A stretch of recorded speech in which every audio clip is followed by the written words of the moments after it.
ঘোরাঘুরি করে যা দেখলাম, জালেমদের কোনো বাড়ি এ দেশে আর নেই।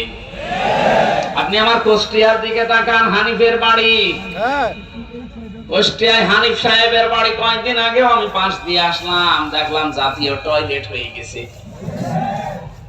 একবারে 4-5 জন করে যাচ্ছে, কেউ এদিকে কেউ এদিকে কেউ এদিকে কেউ এদিকে, মনে হচ্ছে জামাত বক্ত টয়লেট চলছে। আল্লাহ কেন এমন করে দিলেন? আল্লাহ পাক বলেন, ইন্না ফি যালিকা লাআয়াতাল লিকাওমিন ইয়ালামুন। আলেম ভাইরা বলেন তো, এখানে লামে তাকিদ দিয়ে আল্লাহ কি বুঝিয়েছেন?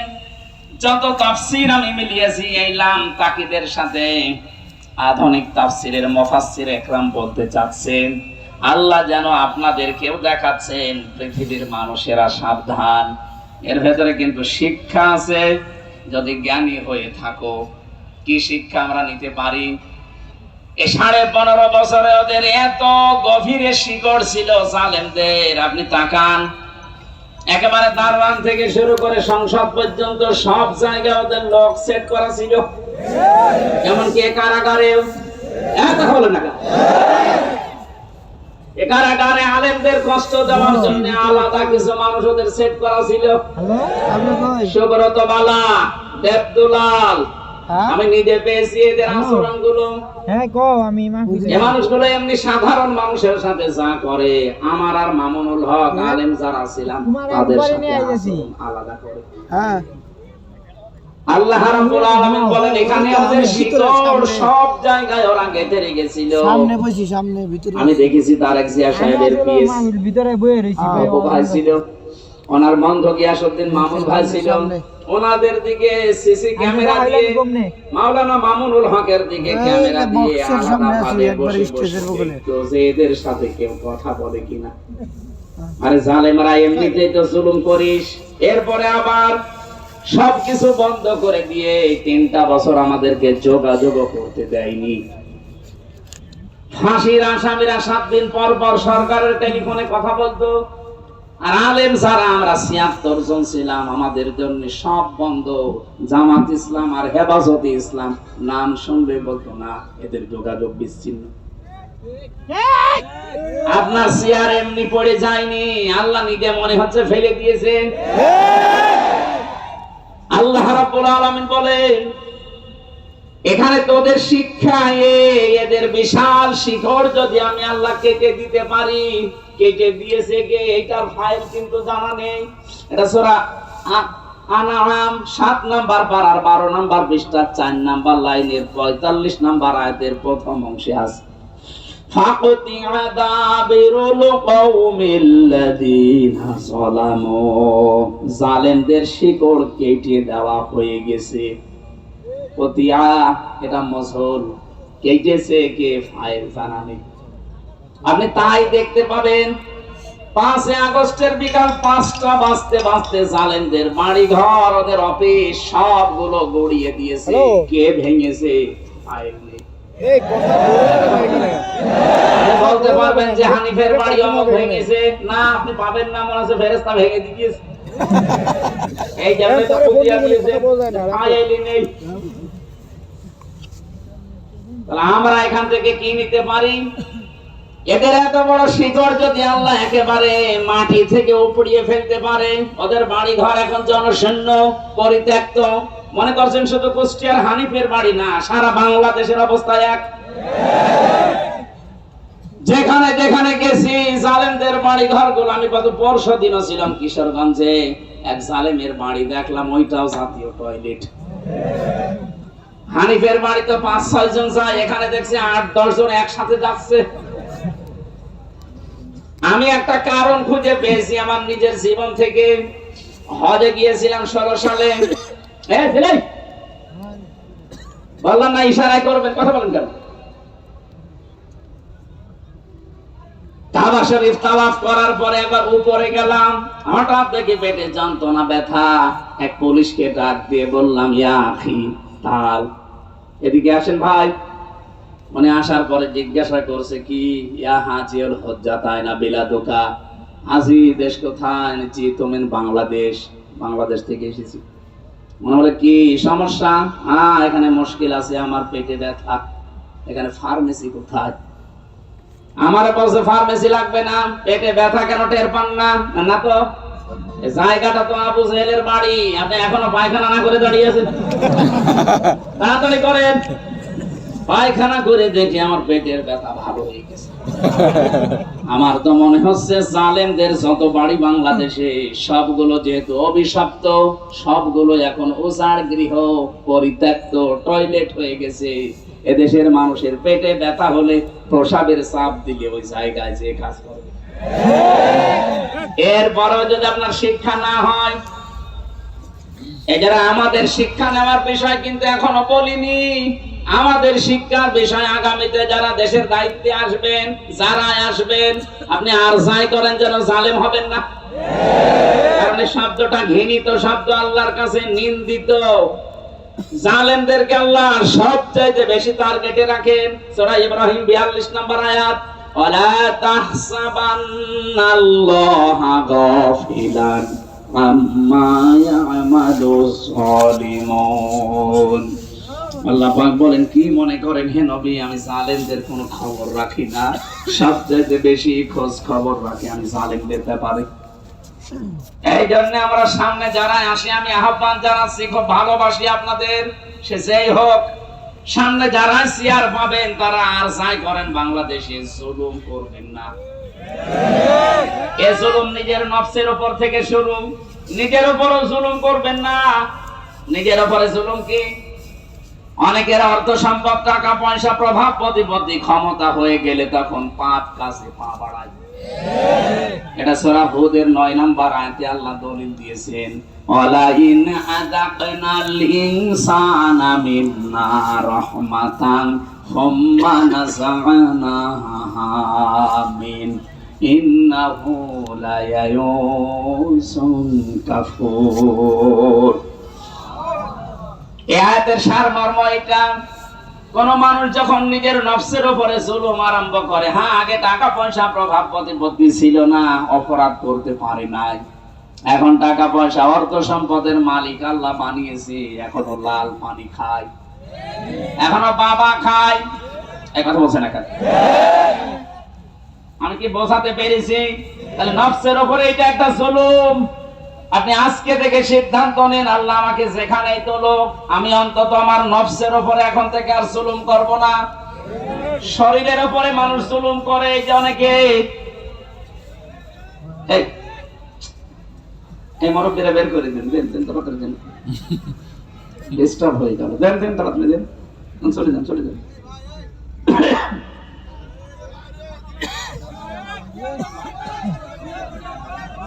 নিজের শরীরের সাথে যারা জুলুম করি আমরা, ভারতের এই পিনআপ করা পত্রিকাগুলো যখন আসতো, আকাশ সংস্কৃতির নামে ওলট পালট সিনেমা, থিয়েটার, নভেল, নাটক, এগুলো দেখে নিজেকে কন্ট্রোল করতে না পেরে অনেকে হস্তমৈথুন করে নিজের যৌবন নষ্ট করে ফেলে।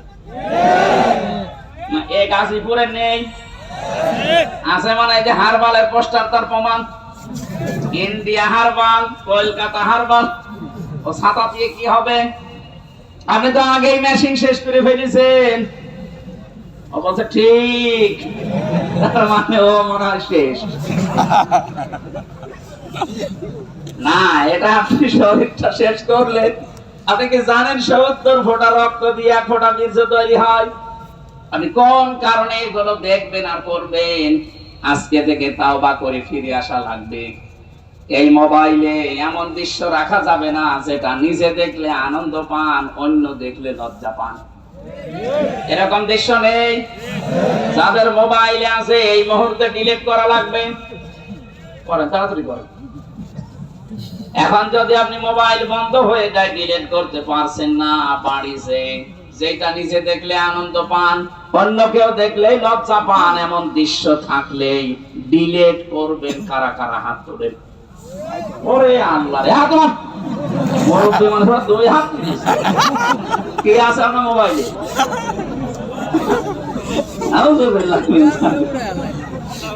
যুবক মানুষ হাত তুলে তো মারা যায়। আপনি আমার দাদার বয়সী আর আপনি এক হাত না দিলে 2 হাত দিলেছে, মনে হচ্ছে ওর মোবাইলে সব মমতার করা। না, এসব রাখা যাবে না ভাই।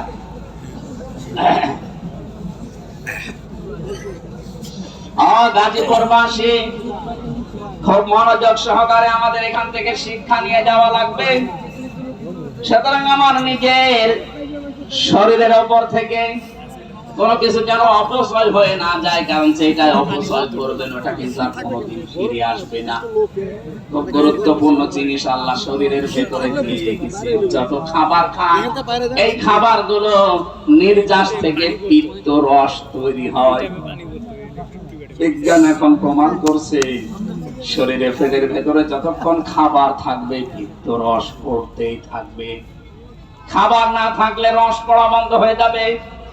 আল্লাহ এটা দিয়ে বোঝাতে চায়, বান্দা আমি নিজে অপচয় করি না, এটা তার প্রমাণ।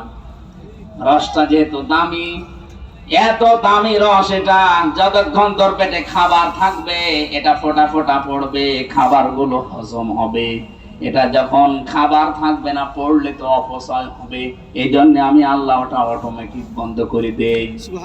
অথচ আমাদের শরীরের অপচয় আমরা যারা করছি কিছু মনে করি না। যৌবন যখন শেষ হয়ে যাবে তখন আর দোয়া করেও কাজ হবে না, তাবিজ কবজেও কাজ হবে না। এখন থেকে সতর্ক, আমরা যেন অন্তত এই শয়তানি কাজে কেউ হাত পা না বাড়ায়। বলেন না কেন? মানতে পারবেন ইনশাআল্লাহ?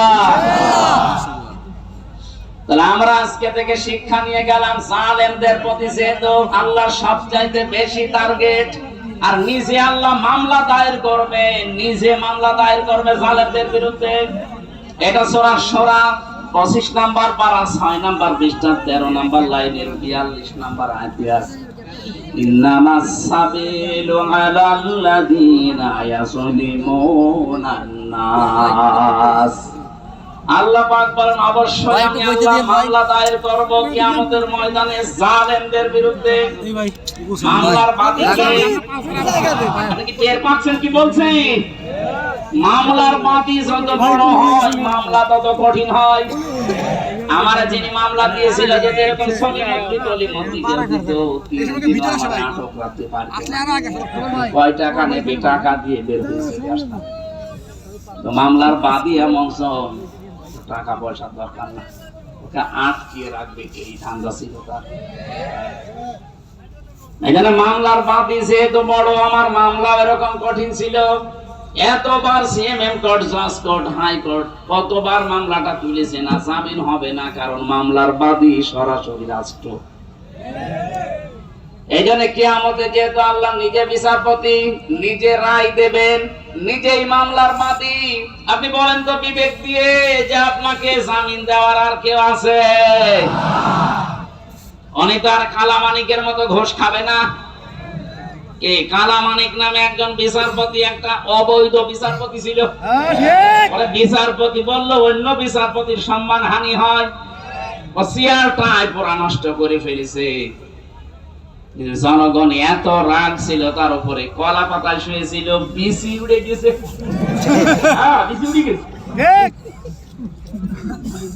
ওর এখন বউ থেকে কিনা আল্লাহ জানে, মরে গেছে না? আমার হাই এই ছেলে আছে কাশিমপুর হাই সিকিউরিটি 4 নম্বরে আছে। আল্লাহর ওলি মনে হয় বসে বসে শুনতেছে। শুনতেছে, যদি শুনে থাকে ভালো করে শুনেন। আপনি বেরিয়ে দেখবেন আপনার বউ আল্লাহর রাস্তায় চলে গেছে। কারণ আপনার কারণে বহু মানুষ তার স্বামীকে হারিয়েছে। কথা বলেন না কেন? বিচারের নামে প্রহসন করে হাজার হাজার মানুষকে জেল খাটিয়েছে, হাজারো মানুষের জীবন নষ্ট করে দিয়েছে। যার যতটুকু কাজ কারবার আল্লাহ কিন্তু অতটুকু তার উপরে তুলবে। আপনি মনে করবেন না আল্লাহ গাফেল, আল্লাহ ছাড় দেয় কিন্তু ছেড়ে দেয় না। ইন্টারনেট বন্ধ করে যেই লোকটা হাজার হাজার মানুষকে প্রতিবন্ধী করে বানিয়ে রেখেছিল ঘরে, হাজারো মানুষকে অন্ধকারে হত্যা করেছে, এই জেলে আছে। এই 4 নাম্বার জেলে আছে এখন হাই সিকিউরিটিতে। বলছে আমার কমোড লাগবে। তোর কমোড? আলেমদেরকে ধরে মাটিতে শুয়ে রাখতো, আর ওরকম কমোড লাগবে? আমি মন্ত্রী ছিলাম, আমি এমপি ছিলাম। কিসের মন্ত্রী? 2008 থেকে 24 সাল পর্যন্ত যারা নির্বাচনের নামে প্রহসন করে এমপি মন্ত্রী হয়েছেন, এগুলো এমপি মন্ত্রী বলা জায়েজ নেই। যত টাকা ভাতা নিয়েছেন এই কয় বছরে সব ফেরত দেওয়া লাগবে। কিসের মন্ত্রী আপনি? এতটুকু এখন থেকে বলা যায় সাবেক চোর। সাবেক চোর, সাবেক ডাকাত, এটা বলবেন, অসুবিধা নেই। কারণ এরা ভোট ডাকাত, এরা ভোট চোর। এই কথা বলেন না কেন? আর যেন কোনদিন এই ডাকাত, এই চোর গুলো ঘুরে দাঁড়াতে না পারে। দরকার সারা বাংলাদেশের সব জায়গায় ছবি মেরে দেবে। এগুলো ভোট চোর, এগুলো ভোট ডাকাত।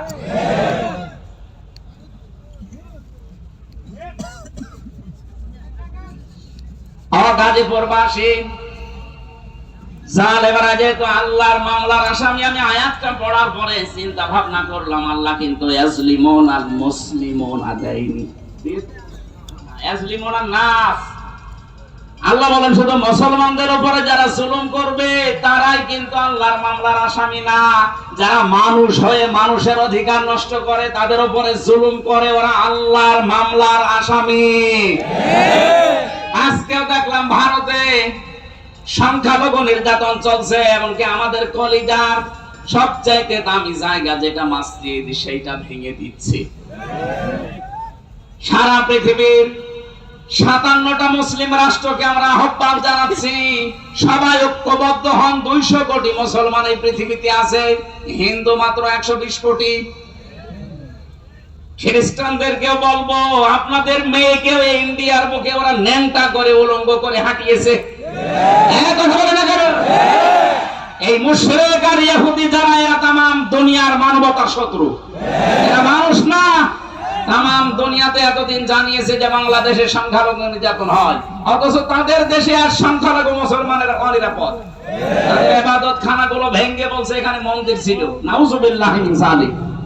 আমরা ঢাকার স্বামীবাগের ইসকন মন্দিরকে যদি এখন দাবি তুলি যে 500 বছর আগে এটা মসজিদ ছিল, নেন ঠেলা ভেঙে দেবো এখন। আজ পর্যন্ত বাংলাদেশে কোন মন্দির ভেঙে মসজিদ বানিয়েছে ইতিহাস আছে? বলুন, কোন কারণে আল্লাহর ঘরে হাত দিচ্ছে? একবার আপনার দাদারা কাবা শরীফে হাত দিয়ে একেবারে কাশ্মীর মাকুল হয়ে গেছে। আমার তো মনে হচ্ছে ভারতে আল্লাহর ঘর, মসজিদ গুলো যেভাবে ভাঙা হচ্ছে, আল্লাহ না জানে আবার আবাবিল পাঠিয়ে দেয় কিনা। আমাদের ইমানের দাবি এখন সারা বিশ্বের 200 কোটি মুসলমানের ভারত বয়কট করা লাগবে। দরকার নেই ওদের। ওরা এখন কান্নাকাটি অলরেডি আরম্ভ করেছে। আজকে ওদের পেঁয়াজ, ওদের আলু সব অর্ডার পৌঁছে যাচ্ছে, নেমে পড়েছে অলরেডি তারা রাজপথে। একজন এই উশৃঙ্খল, একজন বেয়াদব মানুষের কারণে আজ আমরা অনেক মানুষ না খেয়ে মরছি। আমাদের দেশকে তামাম দুনিয়ায় কালার করার জন্য বলে এই দেশে হিন্দু মুসলমান দাঙ্গা। কিসের দাঙ্গা? এই যে সৌহার্দ্য পরিবেশে এই দেশে বাস করি আমরা, পৃথিবীতে কোন দেশে এমন নেই। বিশ্বের বহু দেশ তো ছোট বয়সে ঘুরলাম, কই এত সুন্দর সাম্প্রদায়িক সম্প্রীতি নিয়ে বাস করার দেশ পৃথিবীতে নেই। অথচ এইটাকে পুঁজি করে আজ ডক্টর মোহাম্মদ ইউনূসকে বিপদে ফেলার জন্য, তাকে ভয় দেখানোর জন্য বারবার নতুন নতুন ইস্যু তৈরি করছে। যারা পালিয়ে গেছে ওরা তো বসে নেই। আমি এই দেশে যে দ্বিতীয়বার স্বাধীন হওয়ার পরে সিঙ্গাপুর, মালয়েশিয়া সমস্ত দেশগুলোতে মাহফিলে গিয়েছিলাম। যে হোটেলে উঠে হোটেল থেকে নামার পরে দেখি দুজন শয়তান, কি গো ও আগে যে বসে আছে, ও মনে হয় ভাব দেখেই পালিয়েছে। ওরা ঘরে বসে বসে গুটি চালতেছে। আপনার এই ষড়যন্ত্রের ফাঁদে পা দেবেন না, তাহলে কিন্তু গোপালগঞ্জের মতো পেছনে বাঁদরের মতো লাল হয়ে যাবে। ষড়যন্ত্রের ফাঁদে পা দিয়ে কি লাল হয়েছে দেখেননি? এমন পেটানো পিটিয়েছিল আর্মিরা। ওই কয়েকদিন কেউ গোপালগঞ্জ থেকে ঢাকায় যদি আসে, বসে আসলে 300 টাকা, দাঁড়িয়ে আসলে 1000 টাকা। এখন ওই ফাঁদে পা দেওয়ার জন্য ঠান্ডায় আছে, আপনি একটু টের পাচ্ছেন বাস্তবতা কোথায়? আর ওদের এক সাংবাদিক কয়েকটা আছে, তার ভেতরে যে মলম বিক্রেতা একজন, এই হকার সাংবাদিক ময়ূখ রঞ্জন, এরে মনে হয় 50 জন মিলে জন্ম। তাছাড়া তো এরকম উল্টাপাল্টা কথা একটা দেশ নিয়ে বলা সুস্থ মানুষের দ্বারা সম্ভব না। কথা বলেন না কেন? খালি আজে বাজে কথা ওর মুখ দিয়ে বের হয়। এখন শুনছে নাকি চট্টগ্রাম নিয়ে নেবে। আরে ভাই, চট্টগ্রাম নিয়ে নেবেন মানে আপনি কি যৌতুক চান? আর মেয়ে তো পালিয়ে গেছে, যৌতুক কিসের? পালানো মেয়ের আমার যৌতুক আছে? পালানো মেয়ের যৌতুক কিসের? বিয়েই তো মানি না। কারণ যার সাথে গেছে ও তো ফুল হাতা, আর আমাদের হাফ হাতা। ফুল হাতার সাথে হাফ হাতা যায়? আমি এই শব্দটা শুনেছিলাম ছেড়ে আসার পর। এখানে যে জেলার ছিল দেবদুলাল, ওটা হচ্ছে ফুল হাতা। ও যেই দিনই আসতো জনগণ বলতো ফুল হাতা আসতেছে। তখন বুঝলাম যে ও ফুল হাতা কি আর হাফ হাতা। এতদিন পর্যন্ত আপনি বলছেন যে আমাদের স্বামী স্ত্রীর সম্পর্ক। আরে ভাই, স্বামী স্ত্রীর সম্পর্ক হয় কি করে? ও দাদা তো ফুল হাতা, এত মুসলমানি দিয়ে তারপরে স্বামী স্ত্রী। তো এসে বয়স দাদা, আর এখন মুসলমানের দিকে খুঁজে পাওয়া যাবে? গোড়া থেকে কেটে বাদ দিয়ে দেওয়া লাগবে। আমি আর নিচে নামলাম না। এদেশের চট্টগ্রাম না, 1 ইঞ্চি জায়গা যদি কেউ ঝামেলা করেন, 7 সিস্টার কিন্তু উল্টাপাল্টা হয়ে যাবে। বাংলাদেশের মুসলমানদের আর কিছু না থাক, এদের যা ঈমান আছে, যতটুকু নামাজ পড়তে না পারে, এদের যা ঈমান আছে, এদেশের 18 কোটি মানুষ যদি বাংলার 1 ইঞ্চি মানুষের জন্য জীবন দিতে হয়, 36 কোটি নিয়ে মরব। ওগো দেখেছে। আল্লাহু আকবার। ঠিক আছে, আল্লাহু আকবার। হুশিয়ার সাবধান, ভারতের দালালেরা। ঘোঘো দেখেছেন আপনারা? ঘোঘোর ফাঁদ দেখেননি? 57টা মুসলিম রাষ্ট্র কিন্তু সব এখন এক হয়ে যাচ্ছে। আপনারা এই দুর্বিসন্ধির কারণে, ষড়যন্ত্রের কারণে শেষে বিপদে পড়বে। আমরা আপনাদেরকেও ভালোবাসি। ভারত আমাদের শত্রু না, কারণ সেখানে আমাদের মুসলমান ভাইরা আছে। কিছু উগ্র আছে, এদের কারণে দেশটা ধ্বংস হয়ে যাচ্ছে।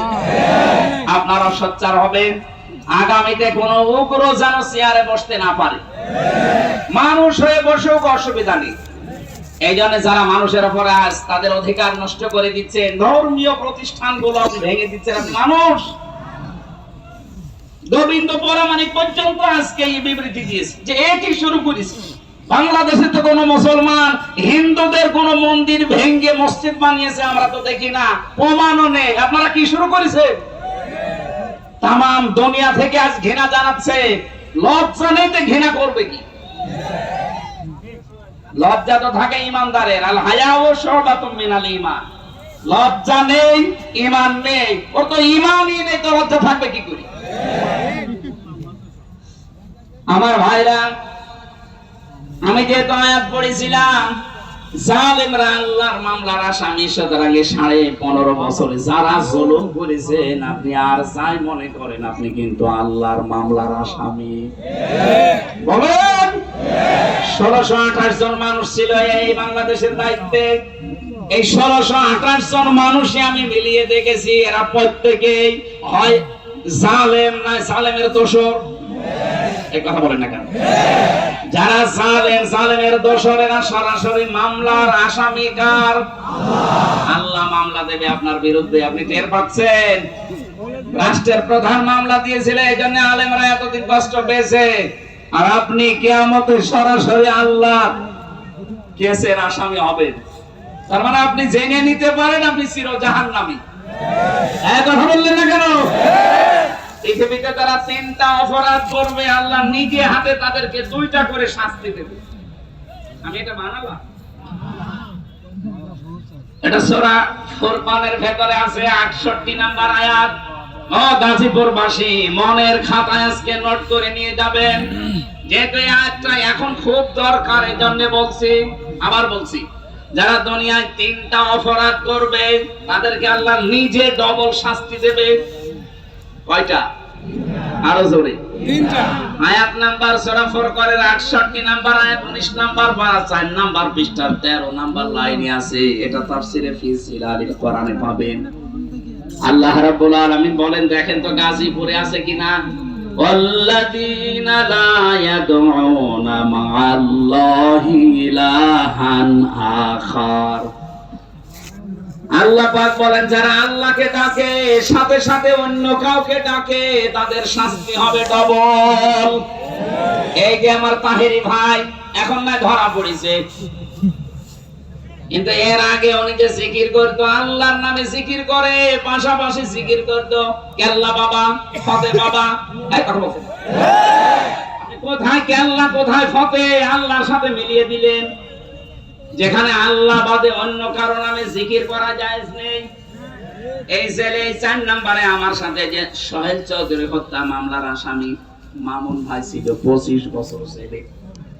আমরা রাত 2:30 3টায় উঠতাম তাহাজ্জুদের জন্য, উনি আমার নিচতলায় থাকতো, দেখতাম উনিও উঠে জিকির করছে ইয়া রাসূলুল্লাহ ইয়া রাসূলুল্লাহ। কি গো একদিন মাওলানা মামুনুল হক আর আমি ভাইকে ডাকলাম যে ভাই আপনি কি করেন? আমরা নামাজে দাঁড়িয়ে 1.5 পারা 2 পারা পড়ি, আমাদের ডিস্টার্ব হয়। আপনি কিসের জিকির করেন? বলছে রাসূলের ইশকে। রাসূলের ইশকে আপনি তাই বলি ইয়া রাসূলুল্লাহ ইয়া রাসূলুল্লাহ জিকির করবেন? ইয়া রাসূলুল্লাহ কোন জিকির নেই, জিকির হবে আল্লাহর নামে। রাসূলের নামে আপনি পড়তে পারেন দরুদ। এই কথা বলছেন না কেন? তারপর ইয়া রাসূলুল্লাহ না সাল্লাল্লাহু আলাইহি ওয়াসাল্লাম আপনি এতটুকু পড়েন। আপনি কিসের জিকির বানিয়েছেন? হয়তো ওনাকে কেউ শিখিয়ে দিয়েছিল তাহিরের মতো, এই কারণে কবুল অর্ধবর্জিত এই যে কিছুদিন আগে বের হয়ে গেছে, এখন সংশোধন হয়ে গেছে। আমরা চাই আমার এটা যেহেতু রেকর্ড হচ্ছে তাম বাংলাদেশে যাবে, আর এটা ব্রাহ্মণবাড়িয়া কুমিল্লা এই 2 জেলায় বেশি চলে। কারণ যত গরম সুন্নি ঠান্ডা সুন্নি মিঠা সুন্নি শয়তান সুন্নি সব ওখানে। ওদেরকে সুন্নি নাম দিয়েছে কে? ওরা হচ্ছে আহলে বেদাত, আহলে সুন্নাত না। আহলে সুন্নাত ওরা হলে আমরা কি বলেন? ওরা যদি আহলে সুন্নাত হয় আমরা কি? ওরা ইসলামের ভেতরে যত নতুন নতুন জিনিস সব ঢুকিয়েছে, ওরা আহলে সুন্নাত না, ওরা আহলে বেদাত। বেদাত যারা করে তাদেরকে সালাম দেওয়া যায়। নবীজি এত রাগ করবেন কিয়ামতে, এদের সামনে আল্লাহর নবী পর্দা ফেলে দেবে ফেরেশতাদেরকে, বলবে এটা তো আমার উম্মত। বলবে না, আপনি দুনিয়া থেকে আসার পরে ওরা কেল্লা বাবা ফতে বাবা জিকির বানিয়েছে। নবীজি এত রেগে যাবেন, বলবেন সহকান সহকান লিমান কাজ্জারা বাদি, দূর হয়ে যা, আমার রেখে আসা ইসলামকে যারা পরিবর্তন করে ফেলেছিস তুই আমার উম্মত না। আপনিও কিন্তু বিপদে পড়বেন ভাই। ওই শয়তানদের খপ্পরে পড়ে যদি ওদের মতো জিকির আরম্ভ করেন, মা আল্লাহ আছে না, মা আল্লাহি ইলাহান আখর, আল্লাহর সাথে যারা অন্য কাউকে ডাকে তাদের শাস্তি হবে। এটা ডবল শাস্তি, আপনার বিশ্বাস হচ্ছে না? এর পরের আয়াতে আছে 69 নম্বর আয়াত, ইউদাআফ লাহুল আযাবু ইয়াউমাল কিয়ামাহ। আল্লাহ পাক বলেন ওদের শাস্তি হবে ডবল কিয়ামতে। ওয়া ইয়াখলুদ ফীহি মুহানা, চিরস্থায়ী ভাবে অপমানজনক অবস্থায় জাহান্নামে প্রবেশ করবে। বলেন নাউযুবিল্লাহ। আমি বলেছিলাম 3টা পাপ, শাস্তি কয়টা? 3টা। তার 1 নম্বরে আল্লাহর সাথে অন্য কাউকে ডাকা, আরো জোরে বলেন। 2 নম্বরটা এবার মিলবে, ওয়ালা ইয়াকতুলুনান নাফসাল্লাতী হারামাল্লাহু ইল্লা বিল হক। দুনিয়ায় যারা অন্যায় ভাবে মানুষ হত্যা করে, 2024 সালের 5 আগস্ট পর্যন্ত 2732 জন মানুষ আপনি মেরেছেন। হয় আপনি নির্দেশে মেরেছেন, না আপনার যে কোনো কায়দায় আপনি তাদেরকে বিদায় করেছেন। এই গণহত্যার সাথে আপনি অবশ্যই জড়িত। যারা ছিল এই মানুষগুলোর কিয়ামতে শাস্তি ডবল হবে। এরা যদি মাপ পেতে চায়, আবু সাইদ মুগ্ধ, রায়হান, ফয়সাল সহ ইয়ামিন সহ যে গাড়ি থেকে, পুলিশের গাড়ি থেকে যারা ফেলে দিচ্ছিল ওটার নাম ইয়ামিন। ওর বাবার সাথে আমার দেখা হয়েছিল। বলেন তো কিভাবে আপনি এখনো জিন্দা ছিল, ফেলে দেওয়ার পরে ওই সময় যদি হাসপাতালে যেত, মনে হচ্ছে কুকুরের বাচ্চা ফেলে দিচ্ছি। এই মানুষগুলোকে যারা হত্যা করলেন, ডাইরেক্ট ইনডাইরেক্ট, যার নির্দেশে করেছেন, যে হুকুমদাতা 2006 সালের 28 অক্টোবর যার নির্দেশে লগি বৈঠা নিয়ে জসিমকে মারার পরে লাশের উপরে ড্যান্স দিয়েছিলেন, এই কথা বলছেন না? আপনি মনে করেন যে আপনি মানুষ আছেন? আর না, আপনি আর মানুষ নেই। আমি 7 সালে একবার সিরাজগঞ্জ থেকে যাচ্ছিলাম, বাসে যেতাম, তখন ড্রাইভারের পেছনে বসে আছি। ড্রাইভার একেবারে রাস্তার মাঝখানে দেখলাম একটা কুকুর পড়ে মরে আছে। মাঝখান দিয়ে না দিয়ে বাম দিয়ে চালিয়ে দিল, গাড়ি ঝাঁকি দিয়েছে।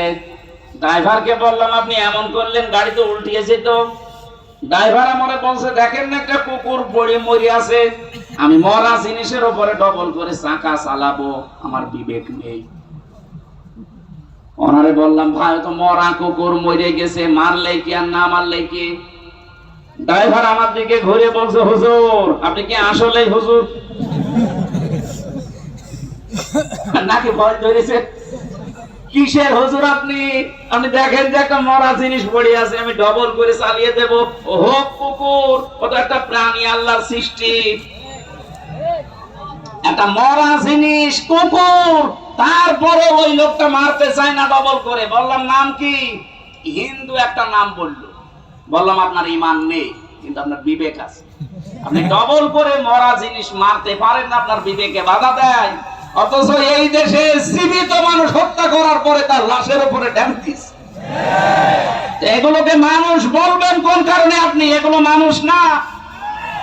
মানুষ হত্যার সাথে যারা জড়িত, এই রাজনীতি যারা আরম্ভ করেছেন, আপনার কিয়ামতের শাস্তি আল্লাহ নিজে ডবল করে দেবে। আল্লাহর শাস্তির ধরন দেখেছেন সূরা নেসার 93 নম্বর আয়াত। অনেকে মনে করে যা করেছি করেছি, একবার আস্তাগফিরুল্লাহ পড়ে দেব হয়ে যাবে। আরে ভাই, আস্তাগফিরুল্লাহ আপনার জন্য না। আমাইয়াকতুল মুমিনা মুতাআম্মিদান ফাজাযাউহু জাহান্নাম। যে ব্যক্তি একটা মুমিনকে বিনা কারণে হত্যা করবে ইচ্ছাকৃতভাবে, আমার তো মনে হচ্ছে 8 সাল থেকে শুরু করে 24 সাল পর্যন্ত যত মানুষকে আপনি মেরেছেন, বিডিআরের 57 জন অফিসার, এখানে আমার সাথে প্রায় 900 জন বিডিআর ছিল। আমার তো মনে হয় 900 জনের ভেতরে প্রায় সব নিরপরাধ। ওদের মাথায় কোরআন শরীফ তুলে দিয়ে যদি বলেন সত্য কথা বলেন, ওরা সত্য কথা বলবে। এখনো পর্যন্ত মুরব্বিগুলো আছে ওখানে, রাতের বেলা তাহাজ্জুদ পড়তে উঠলে দেখতাম আওয়াজ দিত আহ। ওদের এই দীর্ঘ শ্বাস আমার মনে হয় আরো সে যে ধাক্কা খেয়েছে। মাজলুমের এই দীর্ঘ শ্বাস দুনিয়ায় থাকে না, এটা আরো সে চলে যায়। কত মানুষের বরদোয়া লেগে আছে আপনার এই অবৈধ চেয়ারের সাথে, আপনি জানেন। এই মানুষ যারা হত্যা করলেন, এই যে সরকারি জরিপ, এটা 2732 জন মানুষের সাথে আপনি জড়িত। এদেরকে ডাইরেক্ট হোক ইনডাইরেক্ট হোক মেরে ফেললেন, অথচ এদের পক্ষে কোনো দলিল আপনার কাছে নেই। আদালত থেকে এদের মেরে ফেলার নির্দেশ এসেছিল, আপনার অবৈধ চেয়ার টিকিয়ে রাখতে আপনি মেরে ফেললেন। এই গণহত্যার সাথে যারা জড়িত, তারা যে ধিক্কৃত, তারা যে নিন্দিত, তারা যে ঘৃণিত, পৃথিবীর ইতিহাসের দিকে তাকান, হিটলার, চেঙ্গিস খান, কথা বলছে না, তারা যদি নিন্দিত ঘৃণিত হয়ে থাকতে পারে গণহত্যার সাথে জড়িত হওয়ার কারণে, বাংলাদেশে যিনি গণহত্যা চালিয়েছে তাকে আল্লাহ নিন্দিত ঘৃণিত এগুলো বানিয়ে দেবে। কালের আবর্তনে তার নামগুলো দেখবেন মানুষ গালি হিসাবে ব্যবহার করবে। এখন যদি কাউকে বলেন যে অ্যাসিডের বাচ্চা, ও যেমন রেগে যায়, 50 বছর যেতে দিন, ওই নামকে যদি আপনি গালি হিসাবে ব্যবহার করেন, ওই অমকের বাচ্চা, ওই এমনি রেগে যাবে। বলেন তো এখানে যদি কোনো হিন্দু কেউ বলেন ভাই ছেলে হয়েছে 50,000 টাকা আপনাকে দেব, আপনি হিটলার রাখেন, বলবো কি নাম নাকি? হিটলার, ইয়াসিদ, কত সুন্দর নাম, অথচ ইয়াসিদ নামটাও রাখতে রাজি না। এই নামই যদি আল্লাহ গালি বানিয়ে দেয়, আপনার নাম যাই হোক, এ নাম আর নাম থাকবে না। কালের আবর্তনে দেখবেন এই নামটাও আল্লাহ গালি বানিয়ে দিয়েছে। আমার মনে হয় কাউকে রাগাতে হলেই বলা লাগবে তুই তুই তুই, কথা বলছে না, এমনি রেগে যাবে। কাফেরদের আমি 13টা কাজ পড়া কোরআনে ডাইরেক্ট পেয়েছি 13টা। তার ভেতরে অন্যতম কাজ এটা, ওয়ালা তালমিসু আনফুসাকুম ওয়ালা তানাবাসু বিল আলকাব। ওরা নাম পরিবর্তন করে দেয়। আল্লাহ পাক বলেন সাবধান, কাউকে নাম পাল্টিয়ে উল্টা পাল্টা করে ডাকবা না। অথচ এই 15.5 বছরের নাম পাল্টানোর হিড়িক চলছিল। কথা বলুন। জিয়াউর রহমান আন্তর্জাতিক বিমানবন্দরের নাম পাল্টিয়ে এমন একটা নাম দিয়েছে, মুসলমানদের আবেগের জায়গা শাহজালাল, এখন আর মোসাও যায় না। শয়তান সাথে মাতাল হলো, তাহলে ঠিক ছিল। এদেশে তাকান আপনি, আলেমদের নামও পাল্টিয়ে দিয়েছে। আল্লামা শাহ আহমেদ শফি রহমতুল্লাহ আলাইহি, তার নামও জালেমরা পাল্টিয়ে দিয়েছে তেতুল হুজুর। শহীদ আল্লামা দিলওয়ার হোসাইন সাইদি রহমতুল্লাহ আলাইহি, তার নামও পাল্টিয়ে দিয়েছে দেল্লো সিকদার। এখন হচ্ছে না। শহীদ আব্দুল কাদের মোল্লা, তার নামও পাল্টিয়ে দিয়েছে কসাই কাদের। আপনি তাকান, আমার নাম পাল্টিয়ে দিয়েছে পিসকে হুজুর। আমি পিসকে, রফিকুল ইসলাম মাদানি, ওরে যদি পিসকে বলে তাও তো মেনে নেওয়া যায়। এটা আমার এই পর্যন্ত আমার সাথে 2 মাস ছিল। আমারে আপনি পিসকে বলেন কোন কারণে? আমার বয়স ঠিক আছে, আমার 33 বছর এখন, আমারই 3টা পিসকে আছে, আর আমারে আপনি পিসকে হুজুর বানিয়ে দিয়েছেন। গাজীপুরবাসী যারা মানুষ হত্যার সাথে জড়িত, তাদের 1 নাম্বার শাস্তি কোরআন বলছে ওরা জাহান্নামে যাবে। ডাইরেক্ট ফতোয়া, আমাই ইয়াকতুল মুমিনা মুতাআম্মিদান ফাজাযাউহু জাহান্নাম, প্রথম পুরস্কার জাহান্নাম। 2 নম্বরে খালিদান ফিহা, চিরস্থায়ী থাকা লাগবে, কোন বাবার দোয়ায় বের হতে পারবেন না। 3 নম্বরে ওয়াকাদিবাল্লাহু আলাইহি, আল্লাহ রেগে থাকবে তার উপরে। 4 নম্বরে ওয়ালাআনাহু, তার উপর আল্লাহ লানত দেবেন। 5 নম্বরে ওয়া'আদালাহু আযাবান আযীমা, আল্লাহ পাক বলেন তার জন্য প্রস্তুত রেখে দিলাম আমি যন্ত্রণাদায়ক আযাব। বলেন নাউযুবিল্লাহ। আফসোস হয় জালেমদের প্রতি আমার, বিশেষ করে মানুষ হত্যার সাথে যারা জড়িত। আপনার দুনিয়াও শেষ, আখিরাতও শেষ। কি করলেন? একজন জালেমকে ক্ষমতায় টিকিয়ে রাখতে নিজের সব নষ্ট করে ফেললেন আপনি।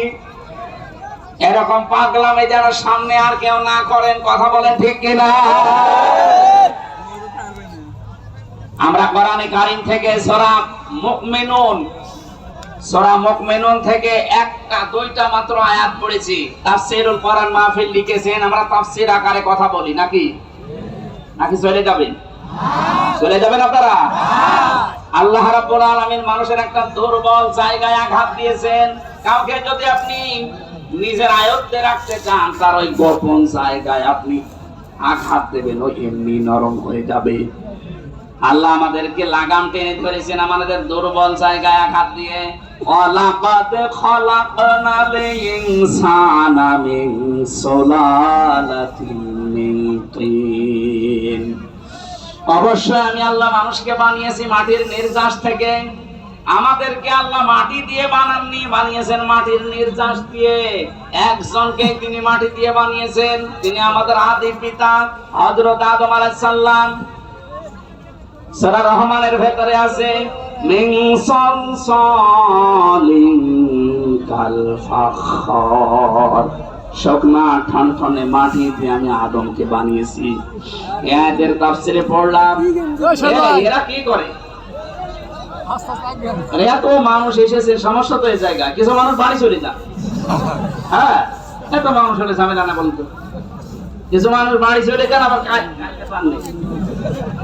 আবার আগামী বছর আসবেন আপনারা। কিছু মানুষ এসে তারা দাঁড়িয়ে আছেন, জায়গা পাচ্ছেন না, বাড়ি চলে যান। আপনাদের ছুটি দিয়ে দিলাম। আমার ভাইরা একটু ভালো করে দাঁড়িয়ে আছেন, দাঁড়িয়ে থাকেন, একটু শুনতে দেন মানুষকে। দেখেন তো কত মানুষ বসে আছে। এ ভাই কম ব্যস্ত, এ বাবুল ভাই এরপরও 1-1.5 ঘন্টা বসে আছে, আর আপনারা কি শুরু করেছেন? কত মানুষ বিভিন্ন জায়গায় শুনতেছে জানেন আপনি? আপনি যদি বারবার ডিস্টার্ব করেন আমি তো ভুলে যাব। চারজন ফেরেশতাকে আল্লাহ পাঠিয়েছিলেন মাটি নেওয়ার জন্য, আদম বানাবে। তিনজনই ফেরত গেছে, পারে না। শেষ পর্যন্ত আজরাইল এসে এক খামসা মাটি নিয়ে গেছে। তাফসীরে মুনিরের ভেতরে পেয়েছি হযরতে আজরাইলের এক খামসা মাটির ভেতরে ছিল 40 মণ মাটি। আল্লাহ রাব্বুল আলামিন ফেরেশতাদেরকে আদেশ দিলেন, এর বডি বানাও। 60 হাত লম্বা, 36 হাত মোটা। ওই 40 মণ মাটি দিয়ে আদম আলাইহিস সালামকে ফেরেশতারা বানিয়েছে। খামির তৈরি করে করে বানিয়েছে মাটি দিয়ে। রব্বুল আলামিন বলেন, বডি যখন তৈরি করা শেষ, তখন আমি আল্লাহ নিজের এই কুদরতি হাত দিয়ে আদমের এই মুখমণ্ডলটা বানালাম। লাকাদ খালাকনাল ইনসানা ফি আহসানি তাকওয়িম। সবচেয়ে সুন্দর, এইজন্য মানুষের এই চেহারাটা এত সুন্দর করে আমি আল্লাহ এখানে লেপন দিয়েছি, এত সুন্দর করে সাজিয়েছি। পৃথিবীর কোন সৃষ্টিকে এত সুন্দর করে আমি বানাইনি। আপনি মানুষের চেহারার দিকে তাকিয়ে দেখেছেন কত সুন্দর। সুন্দরী মানুষকে দেখে অনেকে ক্ষুধা পর্যন্ত মিটে যায়। আমাদের নবী মুহাম্মদুর রাসূলুল্লাহ হযরত ইউসুফ নবী আলাইহিস সালাম, তাদের চেহারা দেখে মানুষ না খেয়ে থাকতে পারতো। হাত কেটে ফেলেছে, টের পায়নি চেহারা দেখে। সুবহানাল্লাহ বলতে পারেন? ওই জামানার মিশরের মেয়েরা বলেছিল, হাযা মালাকুন কারীম, এটা মানুষ না, এটা সম্মানিত ফেরেশতা। পৃথিবীতে মেয়েদেরকে আল্লাহ এত সুন্দর সুন্দর করে বানিয়েছেন। আমাদের আদি মাতা হযরত আদম আলাইহিস সালামের স্ত্রী, আমাদের মা যিনি হযরত হাওয়া আলাইহিস সালাম, পৃথিবীর বিশ্ব সুন্দরীর তালিকায় তার নাম। তাফসীরে কাবীরের ভেতরে দেখবেন এত সুন্দর বর্ণনা আছে। হযরত হাওয়াকে আল্লাহ এত সুন্দর করে বানিয়েছিলেন। আজকের দুনিয়ার বিশ্ব সুন্দরীকে দেখে মানুষ মাথা পাগল হয়ে যায়। হাওয়া আলাইহিস সালাম তাদের তুলনায় 100 ভাগ সুন্দর ছিল। কথা বলে না কেন? মেয়েদের রূপ সৌন্দর্য যদি প্রদর্শন করা এটা বিষয় হতো যে দেখানোর জিনিস, তাহলে হাওয়া আলাইহিস সালাম মানুষকে দেখিয়ে বেড়াতো।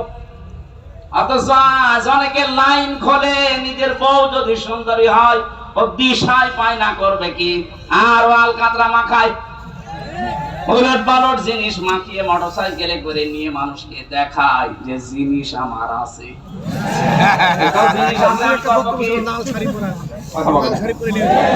সম্মানিত মা বোন যারা এসেছেন, আপনার সৌন্দর্য, আপনার সাজগোজ, আবার বলেন আপনার সৌন্দর্য, আপনার সাজগোজ, এটা শুধু আপনার স্বামীর জন্য।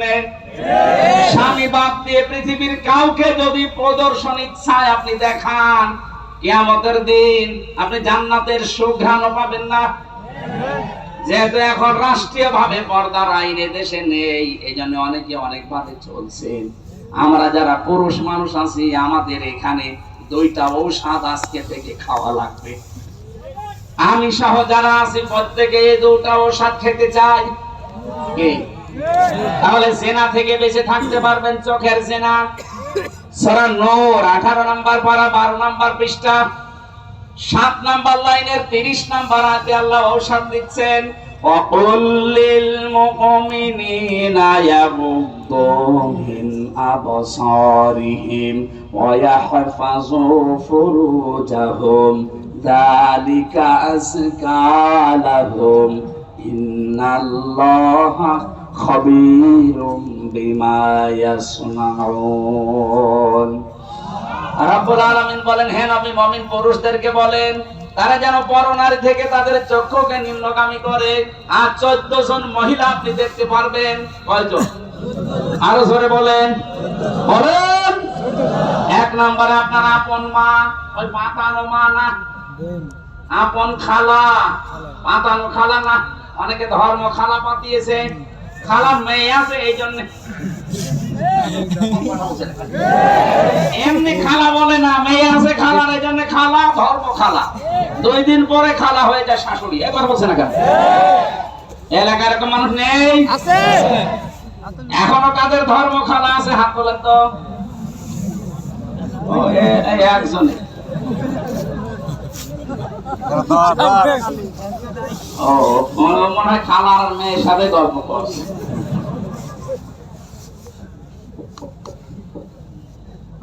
তাহলে মা আছে, খালা আছে, ফুফু আছে, নিজের আপন মেয়ে আছে, ভাইয়ের মেয়ে আছে, বোনের মেয়ে আছে, নিজের পুত্রবধূ আছে। এরকম 14 জন মহিলা বাদ দিয়ে পৃথিবীর কোন মহিলা যদি সামনে পড়ে, যদি সত্যি জেনা থেকে বাঁচতে চান, সঙ্গে সঙ্গে আল্লাহর ঔষধ নিজের চোখ নিম্নগান করা লাগবে। হ্যাঁ, দেখতে যত সুন্দর হোক, যাই হোক, তাড়াতাড়ি চোখ নামিয়ে ফেলবেন। এটা যদি সর্বোচ্চ 15 দিন করতে পারেন, আপনি একটা অনির্বচন সুখ পাবেন। আপনি বোঝেন অনির্বচন কি? এই যে পাখি যখন নিজের ডানা এভাবে বিছিয়ে দেওয়ার পরে ফল করে দেয়, ডাউন করে ফল করার পরে দেখবেন ওর নিচে বাচ্চারা কিচির মিচির আওয়াজ দেয়। কেন দেয় বলেন তো? কারণ এই পরগুলো এত মোলায়েম, এত সফট, এত কোমল, এত নরম, একটার সাথে যখন আরেকটা লেগে যায়। আল্লাহ কোরআনে উদাহরণ দিয়েছেন, আখফিদ লাহুমা জানাহাদ-দুল্লি মিনার রাহমা। এই যে জানাহুন মানে ডানা, জানাহুন মানে কি? আল্লাহ ডানা পাখির কাছ থেকে ধার করে আমাদের লাগিয়ে দিচ্ছেন। যা দুনিয়ার বান্দা বান্দিরা, তোর মার বাবার জন্য তোর ডানাটা এভাবে বিছিয়ে ধর। শুধু বিছিয়ে ধরবে না, ফল করে দিবি। আখফিদ নামে ডানা ডাউন করার পরে ফল করে দেওয়া। আল্লাহ হেলিকপ্টারের ডানা, প্লেনের ডানা, আমাদের নিজেরও ডানা আছে, ডানা না হাত। এই হাতের কথা নিলেন না এতন, কেন জানাহুন দিলেন? কারণ আমাদের হাতের ভেতরে নরম কিছু নেই, সবই শক্ত হাড়। কথা বলে দেখেন। আর পাখির ডানার ভেতরে এমন নরম সফট কোমল পর আছে, পালক আছে, একটার সাথে আরেকটা যখন লাগে ওটা এত সুন্দর মোলায়েম হয়ে যায়। ওর নিচে বাচ্চারা যখন আশ্রয় নেয় কোন শত্রু থেকে বাঁচার জন্য, ওরা মনে করে অন্তত আমাদের কেউ আর দেখতে পাচ্ছে না, তখন একটা কিচির মিচির আওয়াজ দেয়। বাংলায় এটাকে বলা হয় অনির্বচন সুখ। আপনি যদি 15 দিন আপনার চোখকে কন্ট্রোল করে রাখতে পারেন, ওই 14 জন মহিলা বাদ দিয়ে দুনিয়া যেই পড়ুক সামনে, চোখ নিম্ন, আপনি 15 দিন আমল করে দেখেন, আল্লাহর কসম আপনি একটা অনির্বচন সুখ পাবেন। 2 নম্বরে আপনার লজ্জা স্থানের হেফাজত করা লাগবে। নিজের জায়েজ স্ত্রী বাদ দিয়ে পৃথিবীর কোন নারীর সাথে অবৈধ কাজ করা যাবে না। শুধু যাবে না, যাবেই না, শেষে হসাইয়া ইল্লা আলা যাওয়াজিহিম আও মা মালাকাত আইমানুহুম ফাইন্নাহুম গায়রু মালুমিন। নিজের জায়েজ স্ত্রী বাদ দিয়ে আর ডান হাতের কামাই যেটা বাদি, এটার নিয়মটা আছে, কিন্তু এই নিয়ম সব জায়গায় প্রযোজ্য না। আমরা শুধু জায়েজ স্ত্রীটা ধরি, নিজের জায়েজ স্ত্রী বাদ দিয়ে পৃথিবীর কোন নারীর সাথে, এই যে বিবাহের ক্ষেত্রে যেটা মানুষ করে, কাজ জীবনেও করা যাবে না, না করা যাবে না। সুতরাং লজ্জাস্থান আজকে থেকে হেফাজতের দায়িত্ব যদি আপনি দিতে পারেন, যে আল্লাহ আমি গ্যারান্টি দিলাম আমি পারবো। আমরা লজ্জাস্থান আর মুখের হেফাজত, আল্লাহর নবী বলেন তো আমি জান্নাতে পৌঁছিয়ে দেবো, আমি গ্যারান্টি দিলাম। আপনি শুধু এই 2টা গর্তের মুখের আল্লাহ জান্নাতের এই 2টা গর্তের হেফাজতের দায়িত্ব নেবেন, আপনাকে আল্লাহর নবী জান্নাতে দিয়ে আসার দায়িত্ব নিচ্ছেন। সুবহানাল্লাহ বলতে পারবেন? আমরা এই গ্যারান্টি দিতে পারবো না আজকে থেকে। এরা থেকে বাঁচতে হলে এর চাইতে মহা ঔষধ আর নেই, আল্লাহর নিজের বানানো ঔষধ। এটা নারীর ক্ষেত্রে, পুরুষের ক্ষেত্রে। পুরুষেরটা প্রথম দিয়েছেন, নারীরটা 31 নম্বর আয়াত। সম্মানিত মা বোনেরা, পৃথিবীর সৌন্দর্যের কথা বলছিলাম, চেহারা। আল্লাহ যখন কাটিং চেহারা সুন্দর করে বানিয়ে রেখেছেন, 120 হাত লম্বা, 36 হাত মোটা পড়ে আছে। আল্লাহ বলেন সেজদা দাও। সবাই দিয়েছিল, শুধু একজন দেয়নি, শয়তান। কে? ইবলিস। শয়তান অহংকার করেছিল, ও বলেছিল আনা খায়রুম মিনহু খলাকতানি মিন নার ওয়া খলাকতাহু মিন তিন। তুমি আমারে আগুন দিয়ে বানিয়েছো আর ওইটা বানিয়েছো মাটি দিয়ে। আমার ভেতরে পাওয়ার আছে। কি আছে? বলেন বলেন। পাওয়ার। শয়তান অহংকার করেছিল পাওয়ারের, ক্ষমতার। আজ পৃথিবীতে দেখেন যারা ক্ষমতার অহংকার অহংকার করে মনে করবেন তাদেরকে শয়তান দখল করে ফেলেছে। কারণ শয়তান অহংকার করেছিল। আবার বলেন তো কিসের ক্ষমতা? বলেন এই 15.5 বছরে যারা ক্ষমতার অহংকার করেছে আপনি বিশ্বাস করতে পারেন এরা এক প্রকার শয়তান। কারণ কোন মানুষ ক্ষমতার অহংকার করতে পারে না, এটা অহংকার করে শয়তান। আল্লাহ সঙ্গে সঙ্গে তাকে 3টা জিনিস থেকে বঞ্চিত করে দিয়েছেন। আপনারা মনে হয় ধৈর্য হারা হয়ে গেছে না? শেষ করে দেব। ওরা অনুষ্ঠান আবার আরেকটা ধরে রেখেছে, তো এই কারণে পেছন থেকে যে চাপ দিচ্ছে দেখছেন না, বল তাড়াতাড়ি আরেকটা ধরা লাগবে। মানে জেলে ওরা এমনি খাওয়া দাওয়া ভালো দিত না, আমার জীবনটা শেষ করে দিয়েছে। আরে বাইরে এসে চাপের উপরে চাপ, আমি আর পারছি না। এই এক একদিন 2টা দিনের বেলা ছিল সেই কোথায় মনে হয় ওটা কোন জেলা, গাজীপুর টোক ছিল, টোক কাপাসিয়া, সেখান থেকে যে আপনারা এখানে এরপরে আবার আশুলিয়ায় আছে। আমার আজকে মনে হয় চালানো ঠিক হবে না, ওখানে সময় দেওয়া আছে এখন 10:30 বাজে। আজকের মতো আমি মাপ চেয়ে নিলাম, শেষ করে দিচ্ছি। আগামীতে আশপাশে কোনো জায়গায় আসলে আরো তাড়াতাড়ি তুলবেন, এসার পরে তুলে দেবেন। আল্লাহুম্মা আমিন। লা ইলাহা ইল্লা আনতা সুবহানাকা ইন্নী কুনতু মিনাজ জালিমিন। আল্লাহ যেভাবে আরম্ভ করেছিলাম কয়েক ঘন্টা এখনো বললে তোমার বান্দা বান্দিরা চলে যেত না। কোরআনে কারীম শোনার জন্য যে মানুষগুলো এত পাগল, এই গাজীপুরের মানুষগুলোকে তুমি কোরআনের হেদায়েত নসিব করে দাও। সওয়াব যদি দিয়ে থাকো বিশাল আয়োজনে, তাকাও কত সুন্দর করে সাজিয়েছে, মনে হচ্ছে যে বাসর ঘর বানিয়েছে। কোরআনের জন্য যারা এত টাকা পয়সা খরচ করতে পারে, আল্লাহ এই মানুষগুলোর অর্থ সম্পদে বরকত দিয়ে দাও। এলাকায় মাটির নিচে যারা ঘুমিয়ে আছে, একটা গোরস্থান দরকার এদের, আল্লাহ একটা ব্যবস্থা করে দাও। রব্বুল আলামিন বৃহত্তর ফরিদপুর ঐক্য পরিষদ এ বিশাল মাহফিলে যারা খেদমত করেছে, প্রায় 76 জন সদস্য তারা আছে। এলাকার মানুষকে সাথে নিয়ে যারা তাদের নিজেদের অর্থ খরচ করে কোরআনের এই প্রচারে কাজে লাগিয়েছে, আল্লাহ তাদের অর্থগুলো ওমরের সাথে কবুল করে নাও। আমি সহ যারা অসুস্থ আছি, আমাদের শেফায়ে কামেলা আজেলা নসিব করে দাও। রব্বুল আলামিন পাশে জেলখানা, যত মানুষ নিরপরাধ মানুষগুলো যারা বন্দী হয়ে আছে তাদের মুক্তির ব্যবস্থা করে দাও। যারা জুলুমের শিকার হয়ে বছরের পর বছর পড়ে আছে, আল্লাহ তুমি তাদেরকে